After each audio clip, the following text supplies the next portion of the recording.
मैं हस्तिनापुर का युवराज दुर्योधन आज अभी और इसी क्षण से आपको कौरव सेना के सेनापतित्व से मुक्त करता हूं। जाइए,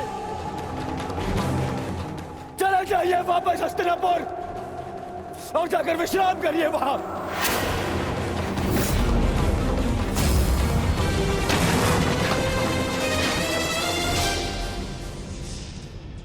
अपने शब्दों पर नियंत्रण रखो दुर्योधन, और अपनी सीमा मत लांघो।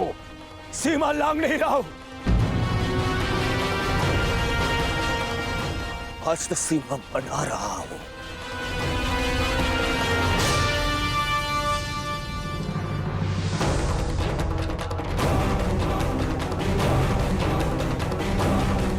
इस समय मैं ऐसे व्यक्ति के सामने खड़ा हूं जो हमसे अधिक हमारे शत्रुओं के पक्ष में है, जिनके मौन रहने के कारण ही मेरे मित्र ने अपना पुत्र और मैंने अपना रक्षक खो दिया। हस्तिनापुर के युवराज की सांसें चलती रहे तो उसने अपनी सांसें खो दी। वृषसेन की मृत्यु का दुख जितना तुम्हें है उतना हमें है, हम सबको है। पर इसका अर्थ ये नहीं कि तुम महामहिम के साथ दुर्व्यवहार करो, जो मैं तुम्हें कदापि करने नहीं दूंगा। बस गुरुदेव, यदि आप भी पितामह के साथ विदा लेना चाहते हैं तो आप भी जा सकते हैं। आपको ससम्मान विदा करेगा यह दुर्योधन।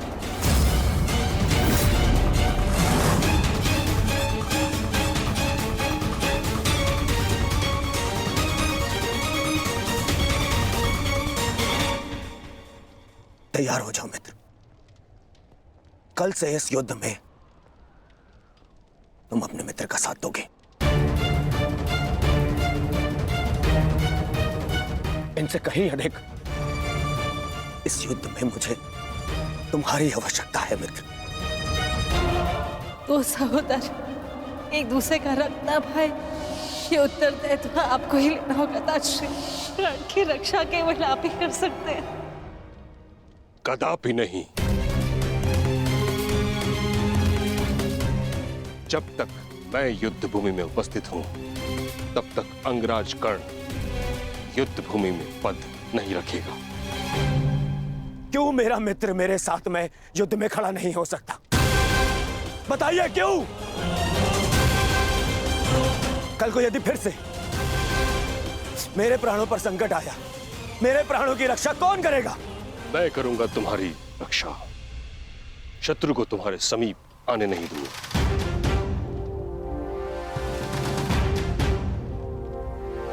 कल सूर्य की पहली किरण के साथ तुम ही नहीं अपितु समस्त पांडव भीष्म पितामह का वह रूप देखेंगे जिसकी किसी ने कल्पना भी नहीं की हो।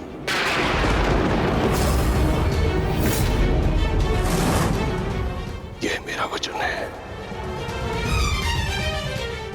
अर्जुन हो या युधिष्ठिर, कृष्ण हो या भीम, गंगा पुत्र भीष्म के प्रताप के आगे झुकेंगे। यह मेरा वचन है।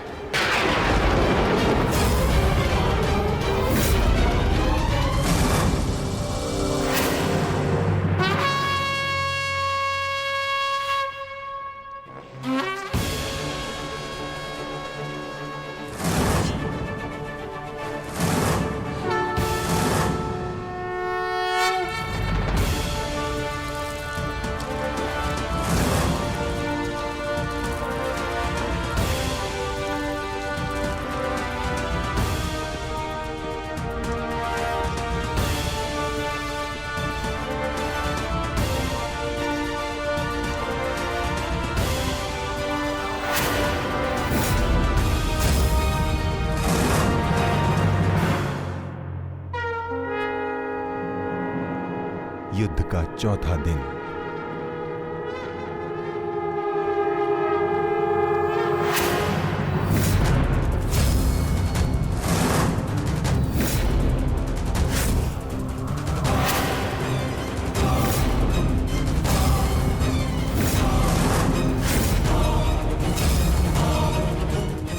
पितामह, देव की रचना कीजिए। मुझे अपने प्राण का विश्वास दिलाइए पितामह। बस दुर्योधन, अन्य कोई व्यूह नहीं। चलो सारथी।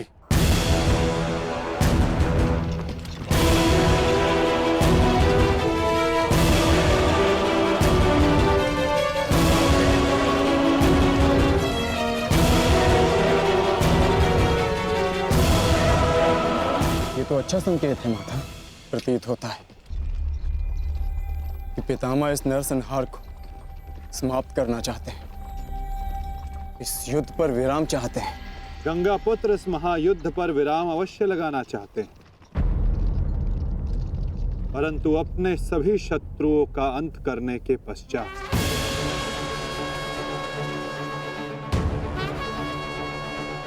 आक्रमण करो पांडु पुत्रों, और यदि सामर्थ्य हो तो जीवित रहो।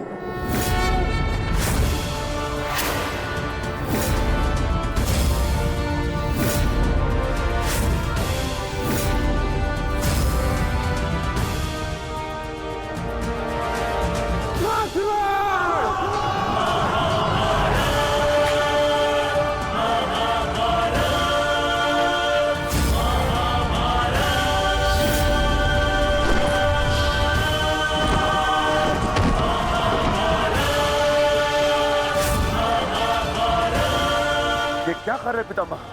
कभी कभी कर्तव्य की चेतना आकांक्षाओं के स्वप्न पर हावी हो जाती।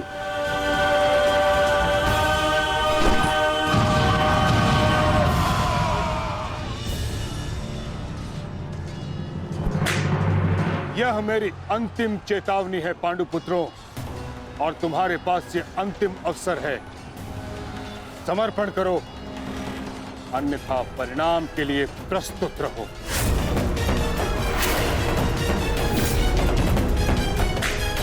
यदि समर्पण नहीं किया तो ऐसा संहार देखने को मिलेगा कि जिसकी आशा भी नहीं की होगी तुमने।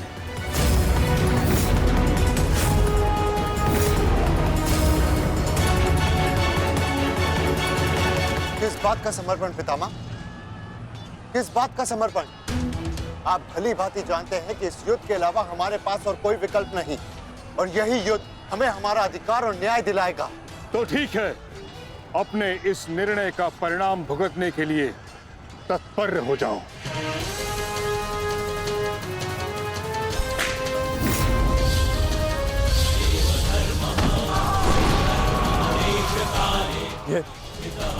ये पितामह क्या कर रहे हैं? हमारे सैन्य बल का क्रूरता से अंत कर रहे हैं। अर्जुन, तुम्हें पितामह को रोकना होगा, क्योंकि हम सभी में केवल और केवल तुम ही इसमें सक्षम हो।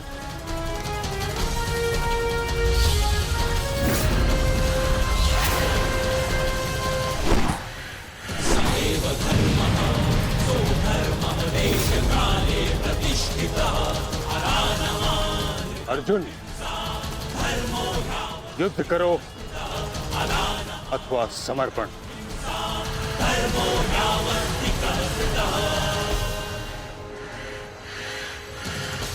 तुम्हारे मौन ने मुझे उत्तर दे दिया।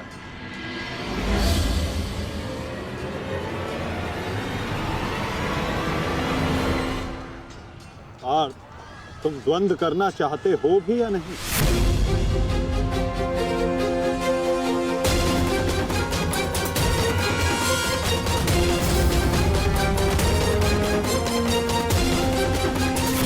तुम्हारे मौन ने मुझे उत्तर दे दिया।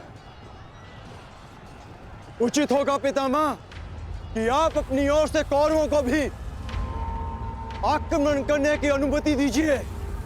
क्योंकि आप तो मेरे साथ द्वंद में व्यस्त होने वाले हैं।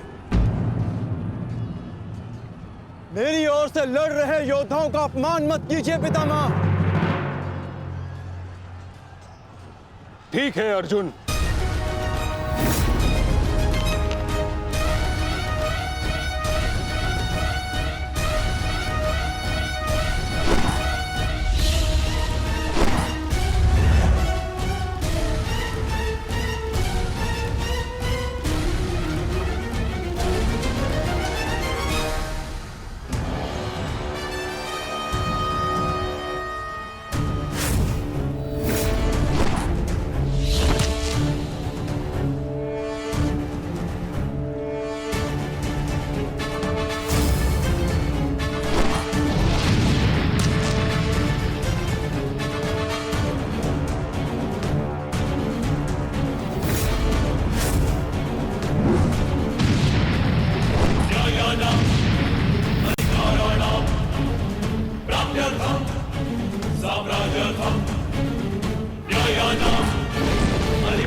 युद्ध का 9वां दिन।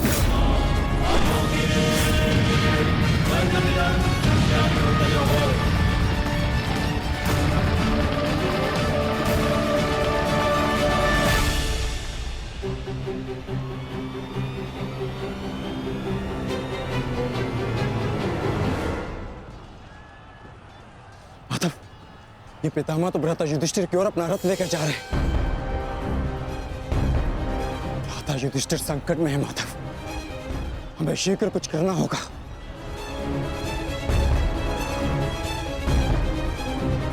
तुम भली भांति जानते हो युधिष्ठिर कि तुम मुझसे द्वंद्व करने में सक्षम नहीं हो।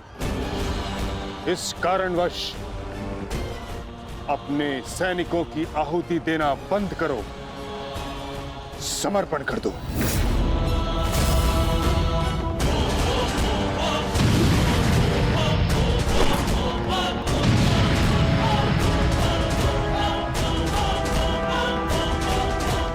अद्भुत पितामह, अद्भुत। गंगा पुत्र अच्छा है, अच्छा है।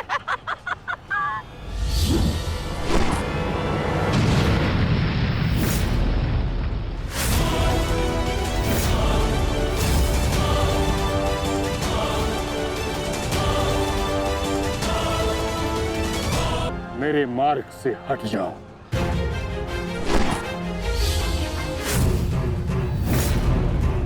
यह मेरी अंतिम चेतावनी है पुत्र, मेरे मार्ग से हट जाओ।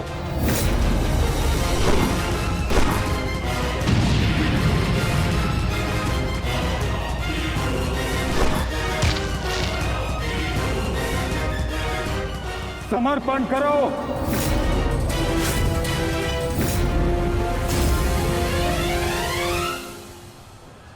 हम कौरवों के समक्ष समर्पण नहीं करेंगे पितामह, चाहे इसके लिए हम सबको अपने प्राण क्यों ना खोने पड़े। जब तक शरीर में अंतिम श्वास है, जब तक शरीर में रक्त की अंतिम बूंद है, हम समर्पण नहीं करेंगे पितामह, और ना ही हम रुकेंगे।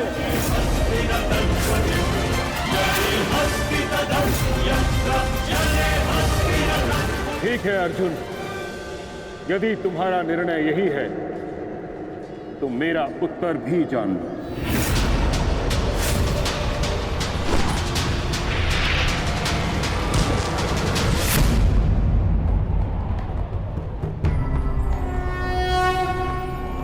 यदा यदा धर्मस्य गंगापुत्र, गंगापुत्र,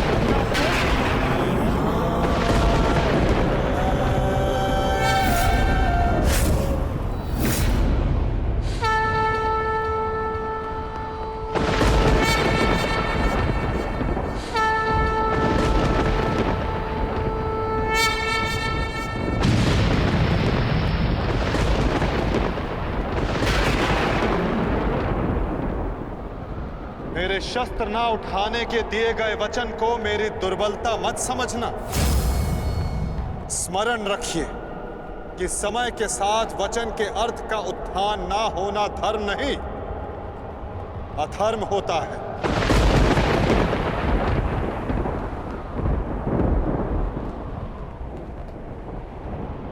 मैं केवल अपने कर्तव्य का पालन कर रहा हूं वासुदेव, और ऐसा करने से मुझे कोई नहीं रोक सकता। कोई भी नहीं।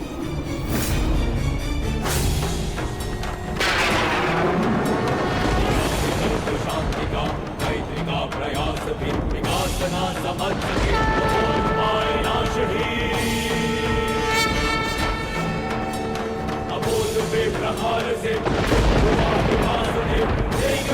रुद्र का विनाश भी।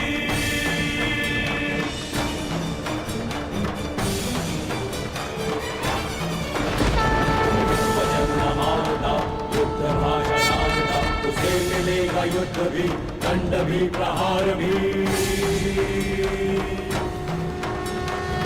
कटेगा पाप का, नाश होगा नीच का, दमन करेंगे वासुदेव उसका अहंकार भी। चक्र के प्रहार से, अग्नि कृष्ण की करेगी पाप का दलन। पाप से गति धरा राही मां पुकारती, ईश द्वार का अपना प्राण मांगती। देंगे त्राण, रच के एक नौ विधान, भूमिशाई करके पावन को रचेगी आरती।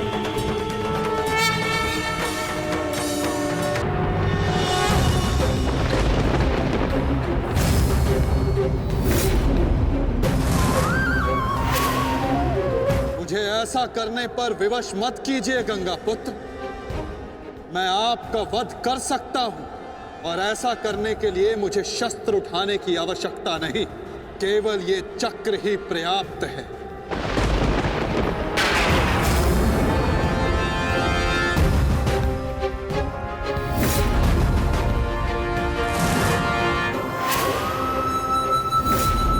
गंगा पुत्र देवव्रत, मैं इस समय ना मनुष्य वासुदेव, ना ही मैं यदुवंशी कृष्ण, मैं इस समय केवल गुरु श्रेष्ठ। मैं ही सत्य, मैं ही ज्ञान और मैं ही न्याय हूं गंगा पुत्र। इस महायुद्ध का आवाहन और इस युद्ध में आपकी उपस्थिति मेरे निर्णय से है गंगा पुत्र।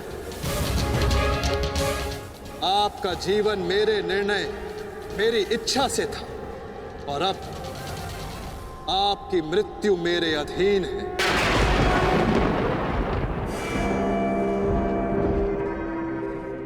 मैं पर ब्रह्म हूं, जिस पर कोई बंधन नहीं गंगा पुत्र, ना ही युद्ध के नियमों का और ना ही किसी प्रकार के वचनों का।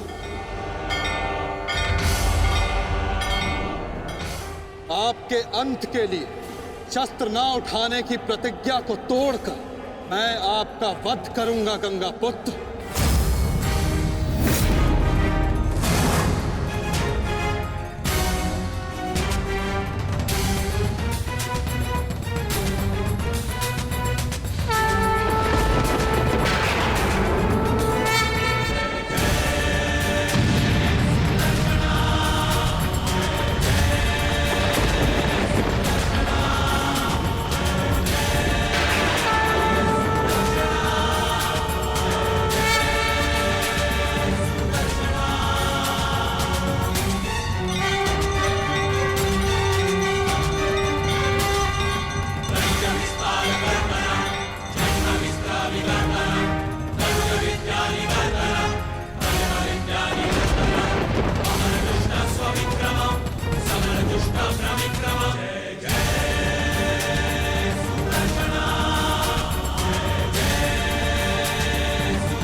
धर्म स्थापना के मार्ग पर आगे बढ़िए वासुदेव।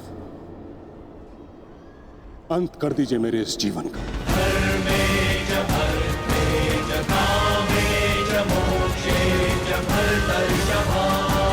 मैं स्वयं को आपको समर्पित करता हूं।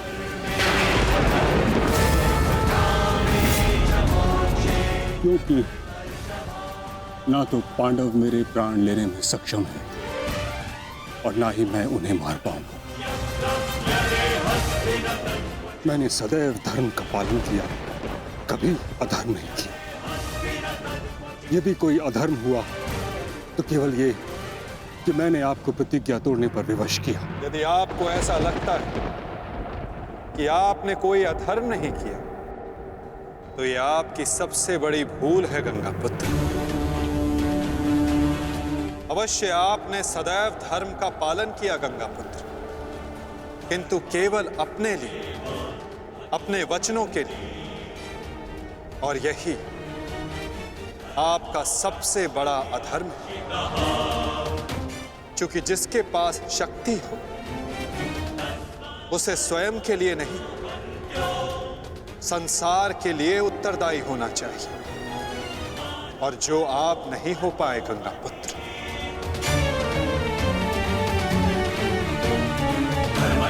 और आपका तथाकथित धर्म ही आपका अज्ञान, आपका सबसे बड़ा शत्रु और अधर्म बन गया। किंतु वासुदेव, मैंने तो सदैव वही किया जो मेरी अंतरात्मा ने कहा। तो क्या इस धर्म युद्ध में अधर्म के पक्ष से लड़ने की अनुमति भी आपको आपकी अंतरात्मा ने दी गंगा पुत्र? भरी सभा में द्यूत में होते छल को देख मौन रहने की अनुमति क्या आपको आपकी अंतरात्मा ने दी थी गंगा पुत्र? कुल वधू का वस्त्र हरण होते समय शस्त्र उठाने के लिए क्या आपको आपकी अंतरात्मा ने रोका था गंगा पुत्र? हस्तिनापुर की सुरक्षा के लिए आपने इतिहास की सबसे भीषण प्रतिज्ञा ली गंगा पुत्र, परंतु आप हस्तिनापुर का अर्थ ही अनुचित समझ बैठे। आपने सिंहासन को हस्तिनापुर समझ लिया। और देखिए, उसी भूल का, उसी अधर्म का परिणाम है ये महाविनाश गंगा पुत्र। आपने हस्तिनापुर के सिंहासन का त्याग नहीं, आपने संसार के प्रति अपने कर्तव्यों का त्याग किया था गंगा पुत्र, और यही आपका सबसे बड़ा अधर्म था।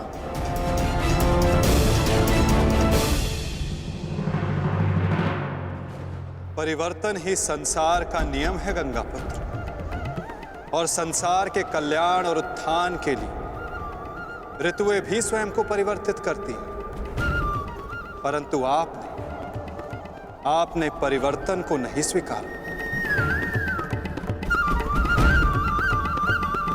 जो स्थिर हो जाए वो मनुष्य नहीं, पाषाण है। और जो अपने विचार को कभी बदले नहीं, वो मानवता का शमशान है गंगा पुत्र।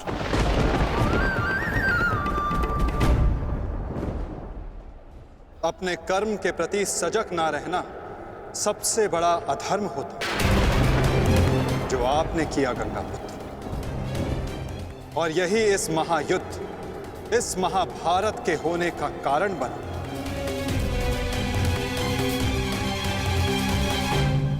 प्रभु, मेरा मार्ग दर्शन कीजिए। आपका कर्तव्य यह है गंगा पुत्र कि आप अपने शस्त्र को त्याग कर अपने जीवन का बलिदान देकर इस अधर्म को रोकें।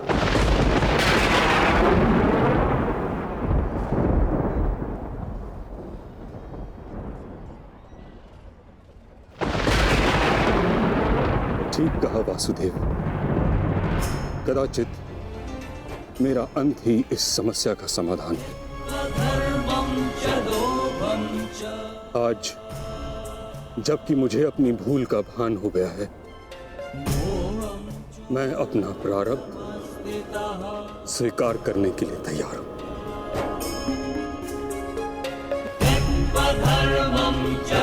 चक्र का संधान कीजिए वासुदेव, और मुझे मृत्यु का सौभाग्य देने की कृपा कीजिए।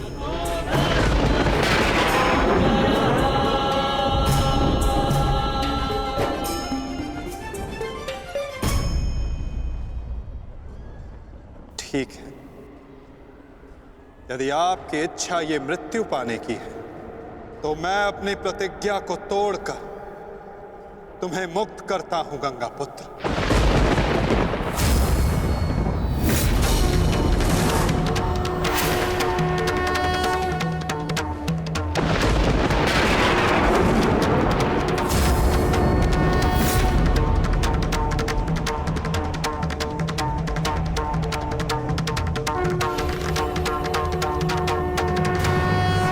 नहीं माधव,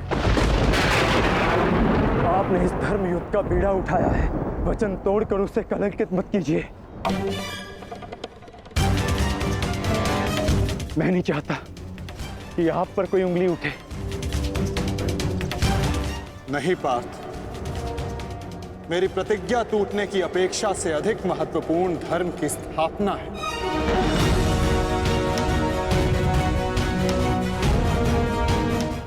नहीं माधव, नहीं।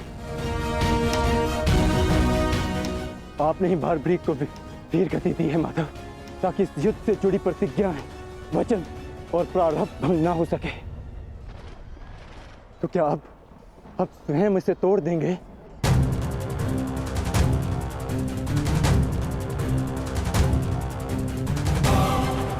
आप मुझे एक अवसर और दीजिए माधव, मैं अपने संपूर्ण मनोबल और कौशल से यह युद्ध करूंगा।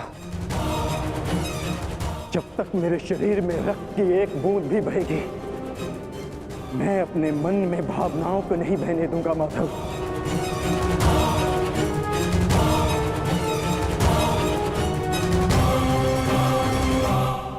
मैं पितामह का अंत करूंगा, अंत करूंगा, अंत करूंगा, अंत करूंगा।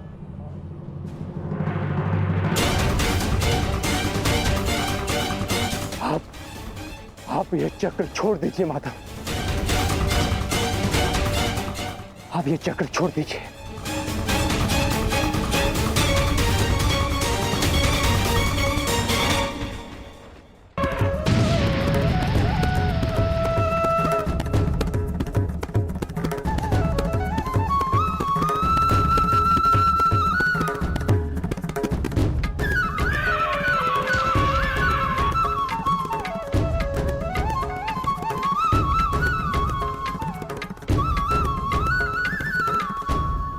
उठो पार्थ।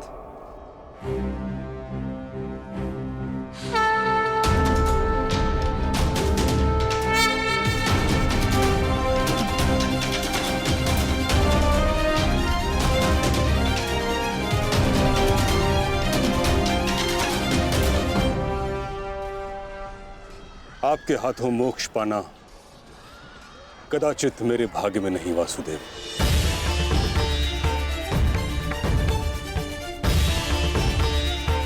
नहीं गंगा पुत्र, आपका वध करना मेरा प्रारब्ध ही नहीं था, अर्जुन का प्रारब्ध है। और मैंने ये चक्र संधान केवल इसलिए किया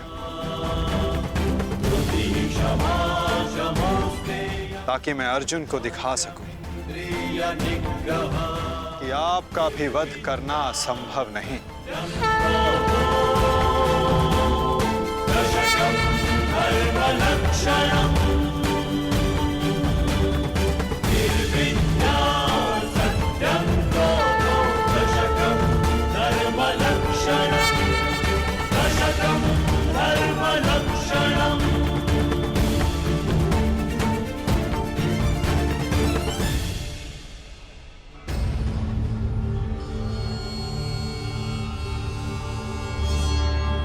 आओ पार्थ।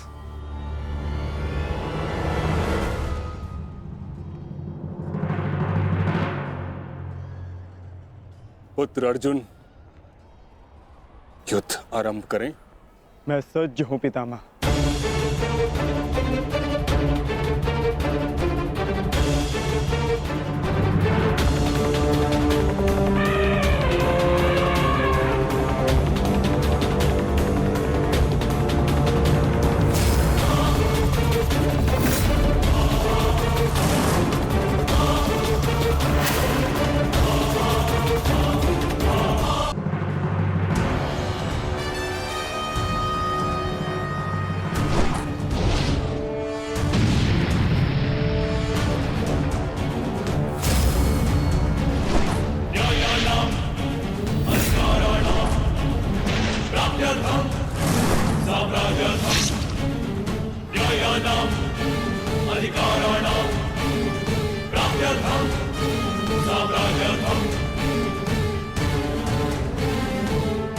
अद्भुत।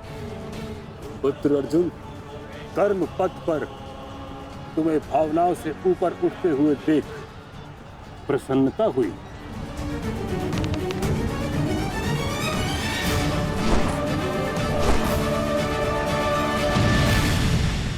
जब तक महामहिम के हाथ में शस्त्र हैं, उनके प्रहार की धारा कोई नहीं रोक सकता और ना ही उन्हें कोई निरस्त्र कर सकता है।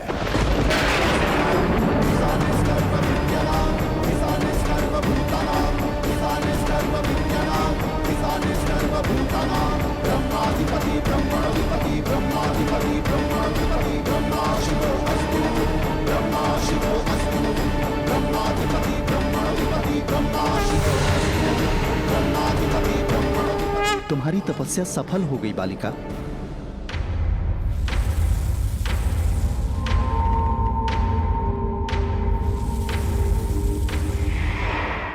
मांगो, क्या मांगना चाहती हो? गंगा पुत्र भीष्म का नाश। किंतु गंगा पुत्र का वध मेरे वश में भी नहीं है शिखंडिनी। परंतु अपने जीवन का अंत तो मेरे वश में है ना। 2 बार मैं अपना जीवन त्याग कर चुकी हूं।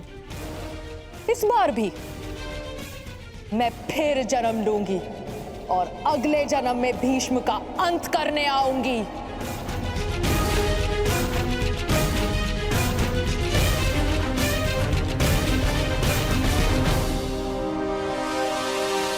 रुको बालिका, तुमने इतनी कठोर तपस्या की है, हमें बताओ तुम्हारी समस्या क्या है? समस्या ये है यक्षराज कि मैं भीष्म का वध अपने हाथों से करना चाहती हूँ, किंतु मैं स्त्री हूं, इसलिए उस पाखंडी ने मुझे युद्ध में सम्मिलित होने से रोक दिया। मैं तुम्हें भीष्म की मृत्यु का वरदान तो नहीं दे सकता, किंतु कुछ ऐसा अवश्य कर सकता हूं जिससे तुम अपना लक्ष्य पा सको, किंतु एक बंधन रहेगा। मेरे लिए केवल भीष्म की मृत्यु महत्व रखती है और कुछ नहीं। हाँ कहने से पूर्व मेरी पूरी बात सुनो बालिका, उसके पश्चात निर्णय लेना।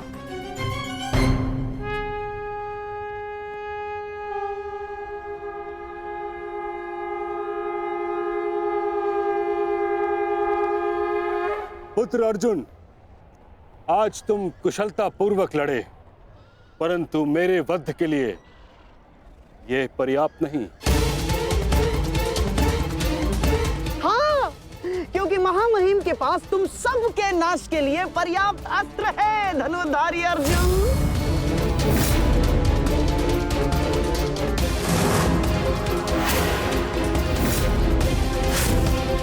शीघ्र तुम सब इस संसार का त्याग करोगे और आप वासुदेव, आप तो इन सब के मार्गदर्शक है ना, तो बताइए आपके पास महामहिम के कौशल का कोई तोड़ है?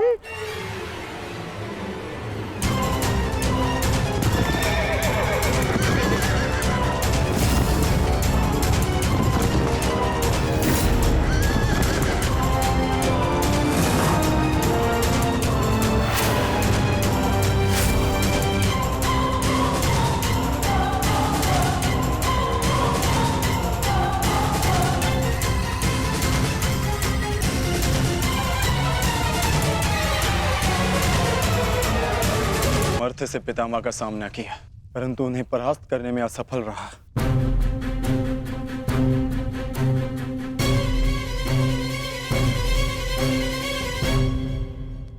हर योद्धा के उत्तर के लिए कोई ना कोई और योद्धा होता है।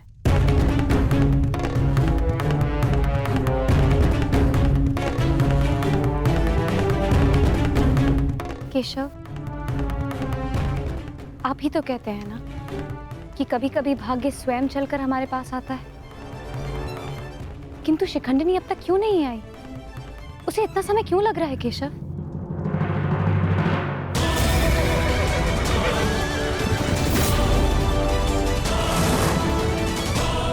हम उन्हीं की प्रतीक्षा कर रहे हैं पांचाली। ये शिखंडिनी अपनी तपस्या में असफल हुई तो पितामह हमारी सेना का अंत कर देंगे और हमारे पास केवल और केवल 2 अक्षणीय सेना शेष है। अरे तो क्या करें? कुछ तो करना ही होगा, अन्यथा हम इस युद्ध में पराजित हो जाएंगे।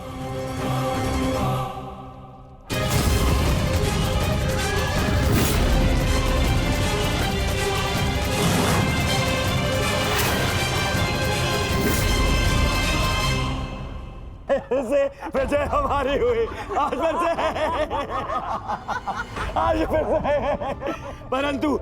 परंतु सबसे अधिक प्रसन्नता मुझे तब होती है जब वो धनुर्धारी अर्जुन के मुख पर मैं भय देखता हूँ।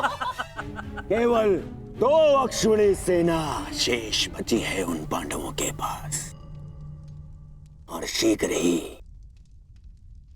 वो 2 अक्षुणी सेना भी समाप्त हो जाएगी, अंत हो जाएगा उनकी सेना का और उन पांडवों का। अवश्य अंत होगा, नाश होगा, क्यों नहीं होगा? परंतु खेद है अंगराज, आप इस युद्ध में लड़ नहीं पाएंगे, क्योंकि महामहिम जिस वेग से पांडवों की सेना को नष्ट कर रहे हैं, उससे तो ऐसा प्रतीत होता है कि ये युद्ध कल ही समाप्त हो जाएगा। गांधार नरेश, युद्ध अभी तक समाप्त नहीं हुआ है। मैंने आप सबसे पहले भी कहा था कि विजय से पूर्व उत्सव मनाना उचित नहीं है।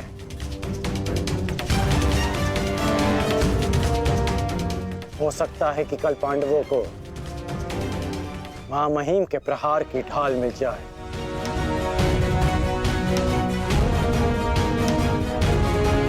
इस युद्ध में कुछ भी संभव है।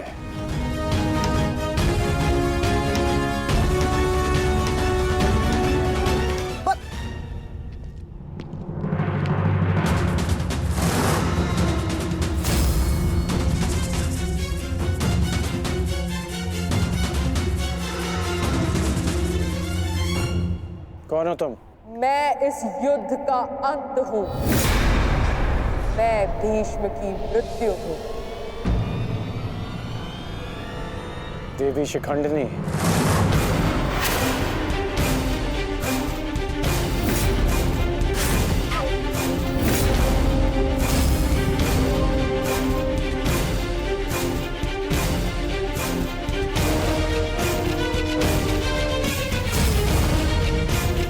देवी नहीं देव, स्त्री नहीं पुरुष, शिखंडिनी नहीं।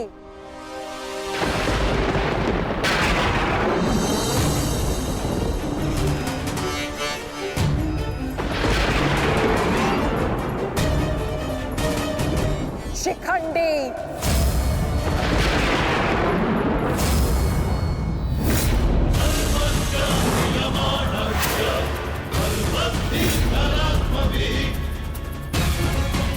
ये मैं हूं, और कल मेरे उस वचन की पूर्ति होगी जो मैंने पांचाल युद्ध में तुम्हें दिया था अंगराज। एक दिन ऐसा आएगा अंगराज जब भीष्म मेरे सामने खड़ा होगा, और वहां ना तुम उसकी रक्षा कर सकोगे ना तुम्हारा ब्रह्मास्त्र। स्मरण रखना, एक महायुद्ध होगा, महाविनाश होगा, और उस विनाश को तुम भी नहीं रोक पाओगे।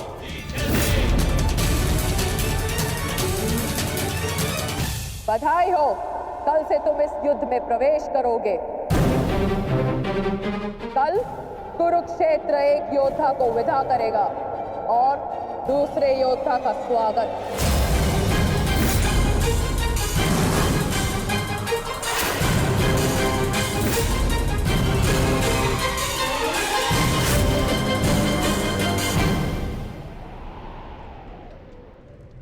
जो भी होता है केवल समय के अनुसार होता है, और उचित समय आने को है। हमें केवल धैर्य रखना है जब तक उचित समय नहीं आ जाता।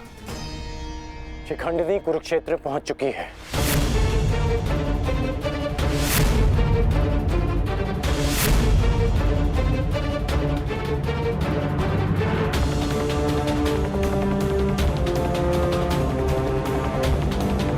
शिखंडिनी के आगमन में आपकी संभावित मृत्यु छिपी है, फिर भी आप मुस्कुरा रहे हैं।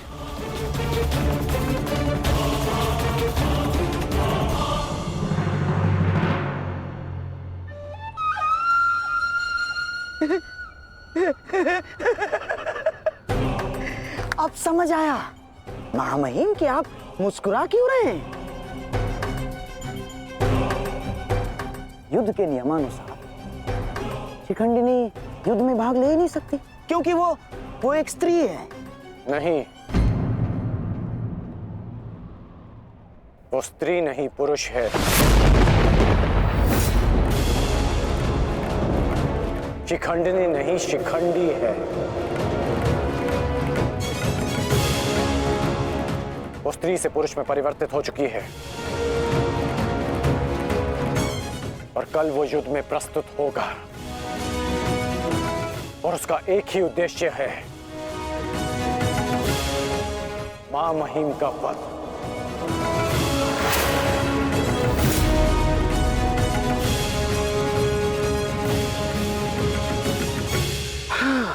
एक स्त्री अपने प्रतिशोध की आग के चलते पुरुष बन गई। अद्भुत। भला ये कैसे संभव हुआ?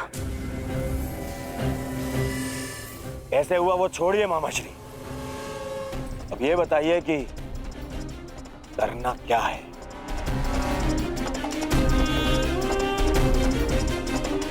चिंता ना करो मेरे होने वाले सम्राट। तुम्हारा ये मामा इसका भी कोई ना कोई उपाय अवश्य ढूंढ लेगा।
नहीं पांचाली, समय बदल गया है। तुम्हारे समक्ष शिखंडिनी नहीं, शिखंडी है। एक पुरुष, एक पुरुष, एक पुरुष।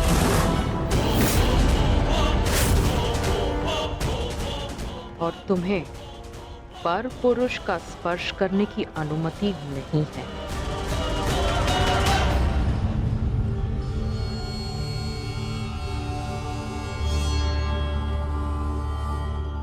जब हमें सबसे अधिक आपकी आवश्यकता है, आप हमारे समक्ष प्रस्तुत हैं। इसके लिए आपका धन्यवाद। मैं यहाँ अपने आवश्यकता और अपने उद्देश्य के लिए आया हूँ। आवश्यकता मुझे आप सबकी पड़ेगी, क्योंकि भीष्म का अंत निश्चित है।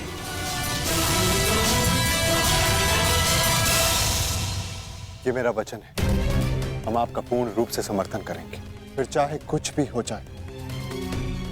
युद्ध भूमि में हम आपके साथ खड़े रहेंगे और अंत तक युद्ध करेंगे।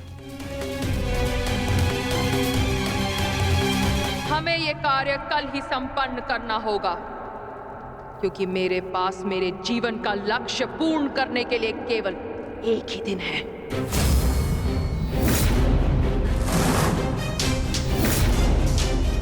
केवल एक दिन? परंतु क्यों? तुम्हारी समस्या ये है कि तुम एक स्त्री हो, जिस कारण तुम भीष्म से द्वंद्व नहीं कर सकती। मैं तुम्हें पुरुष बनने का वरदान देता हूं, ताकि तुम भीष्म को परास्त कर सको।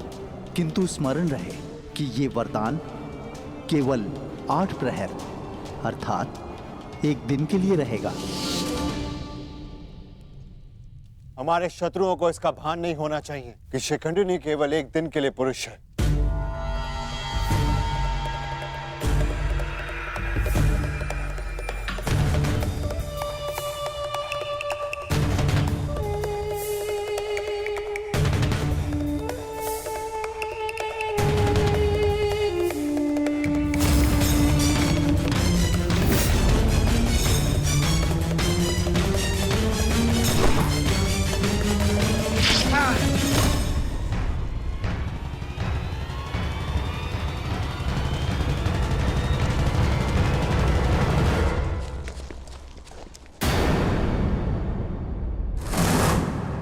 अपने वेश से ये गंधा का निवासी प्रतीत होता है। अर्थात ये मामा शकुनी का गुप्तचर था। सौभाग्य ये कि यहां से जीवित नहीं जा सका। किंतु इस गुप्तचर का संदेश शत्रु तक पहुंच चुका है पार्थ।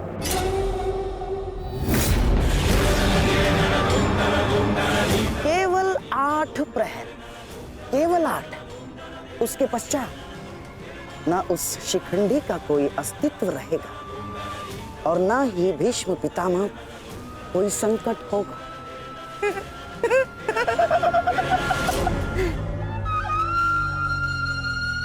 क्या होगा यदि तुम्हारे पितामह कल युद्ध भूमि में प्रस्तुत ही ना हो तो? उत्तम विचार मामाश्री। मैं एक योद्धा हूं और मृत्यु के भय से छुपूंगा नहीं। या तो वीर गति को प्राप्त हो जाऊंगा या फिर विजय प्राप्त करूंगा। 8 प्रहर तो क्या, 8 क्षण के लिए भी मैं युद्ध से विमुख नहीं रहूंगा। क्षमा कीजिएगा मामही, परंतु वीर होने में और मूर्ख होने में अंतर होता है। जानबूझकर मृत्यु के मुख में जाना क्या उचित है? एक महान योद्धा की भांति आप गौरव और सम्मान की मृत्यु चाहते हैं, परंतु अपनी सेना के प्रति आपके उत्तरदायित्व का क्या? आप भली भांति जानते हैं कि सेना आप पर पूरी तरह निर्भर है। फिर भी मामही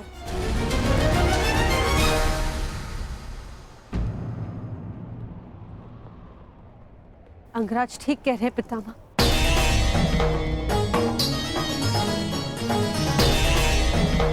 आपके और हस्तिनापुर के हित में यही श्रेष्ठ होगा। भला आप युद्ध में सम्मिलित ना हो। कुंती पुत्री, ये जानते हुए भी कि तुम हस्तिनापुर में अपने शत्रुओं से घिरी हुई हो, तुमने यहां रहने का निर्णय क्यों लिया?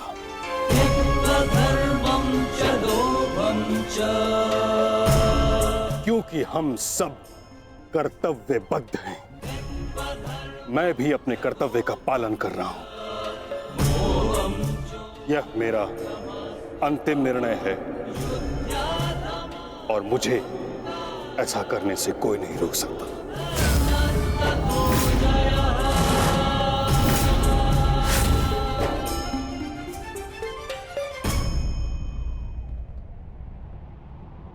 मित्र, चाहे कुछ भी हो जाए, कल तुम्हें पितामह की रक्षा करनी होगी। हम अवश्य पितामह की रक्षा करेंगे, किंतु इससे पूर्व ये अधिक महत्वपूर्ण है अंगराज, हमारी समस्या का अंत होना। हमें समय मिलते ही शिखंडी का वध करना होगा। उसके पश्चात हमें इस युद्ध में विजय पाने से कोई नहीं रोक सकता।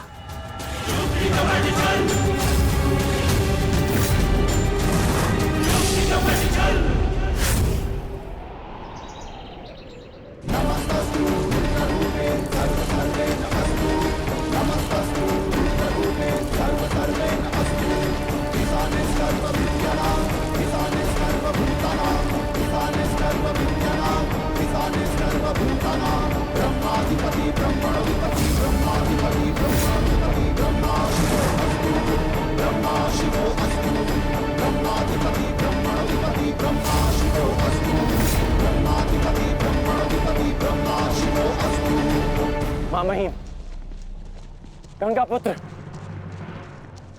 आप ऐसा क्यों कर रहे हैं? मैं केवल अपने धर्म का पालन कर रहा हूं। मैंने सदैव यही किया है।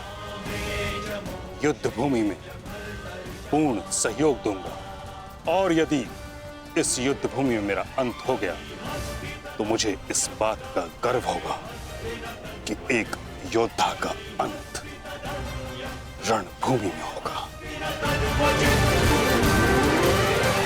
मैं आपसे विनती करता हूं, रुक जाइए। ऐसा मत कीजिए मां महिम। आप इसका परिणाम जानते हैं। रुक जाइए मां महिम। आपको वचन देने के कारण मैं 9 दिनों तक रणभूमि से दूर रहा, क्योंकि मुझे लगता था कि आप जो भी निर्णय लेंगे वो हस्तिनापुर और हमारी सेना के हित में होगा। विश्वास था कि आपके होते हुए हम ये युद्ध नहीं हार सकते। फिर क्यों आप ऐसा कर रहे हैं? एक कौरव भरे अंत के लिए आप पूरी कौरव सेना का संहार नहीं कर सकते। क्या इसलिए आपने सूत पुत्र को युद्ध भूमि से दूर रखा? यदि तुम्हें ऐसा लगता है तो ठीक है। सूत पुत्र कर्ण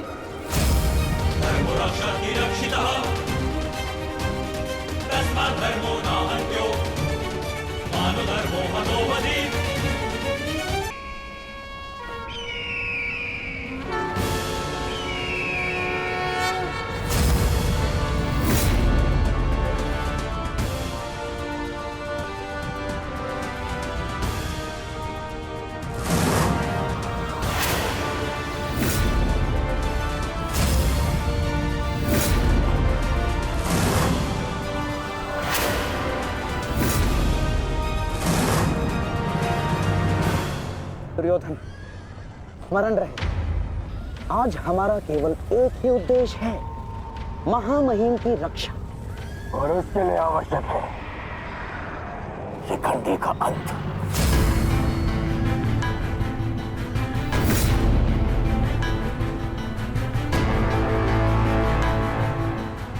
आज मैं शिखंडिनी का कवच बनकर उनकी रक्षा करूंगा।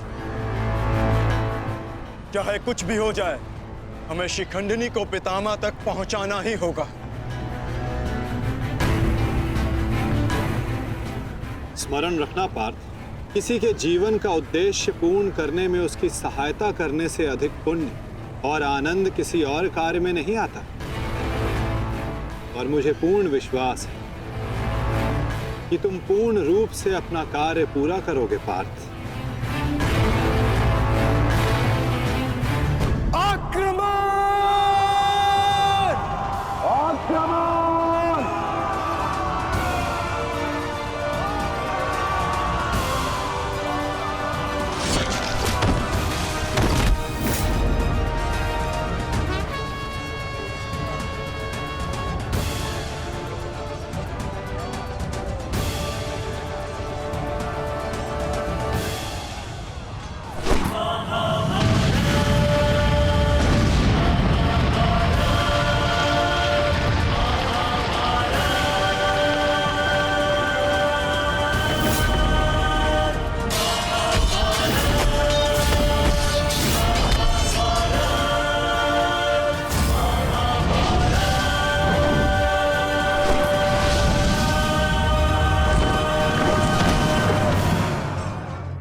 एक सूत पुत्र मेरी ओर से युद्ध में भाग नहीं लेगा। भले ही कर्ण अंगराज है, परंतु यह बात भी सत्य है कि इसका जन्म एक सूत के घर हुआ है। पुत्र,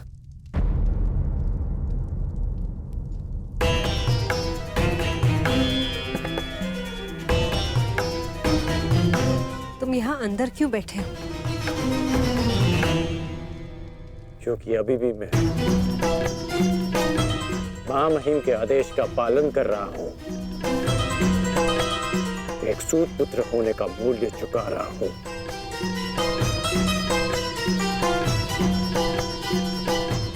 अर्थात तुम पितामह को अभी भी नहीं समझ पाए कर्ण पुत्र। उन्होंने तुम्हें युद्ध में भाग लेने से इसलिए नहीं रोका क्योंकि तुम एक सूत पुत्र हो, इसलिए रोका क्योंकि वो जानते हैं कि तुम मेरे पुत्र हो।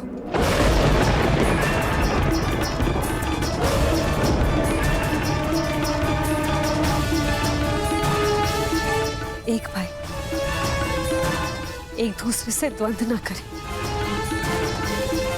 एक दूसरे का रक्त ना बहे,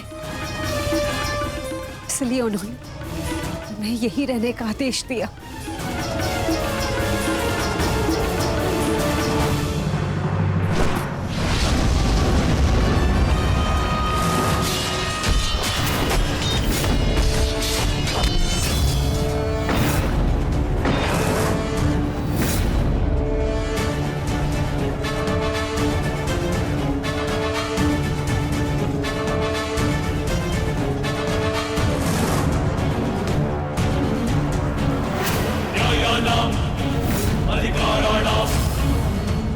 दुर्योधन, ये रहा हमारा आखेट।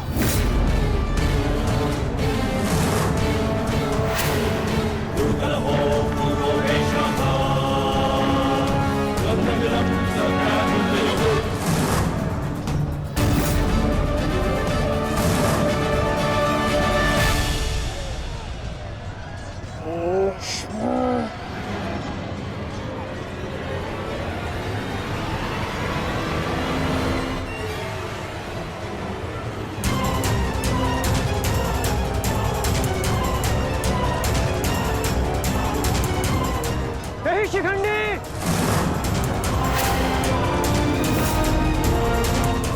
शिखंडी रुक जाओ।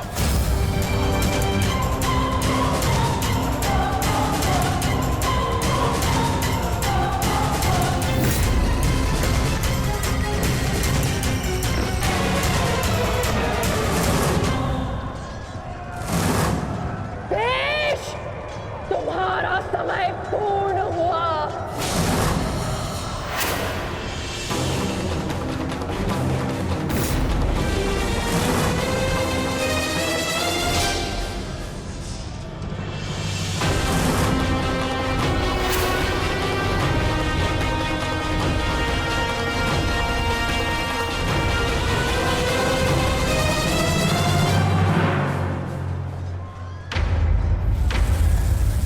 रूप बदला है परंतु युद्ध कौशल का स्वरूप नहीं बदला तुम्हारा। अब देखना यह है कि पुरुष बनकर कुछ पौरुष बचा भी है या नहीं।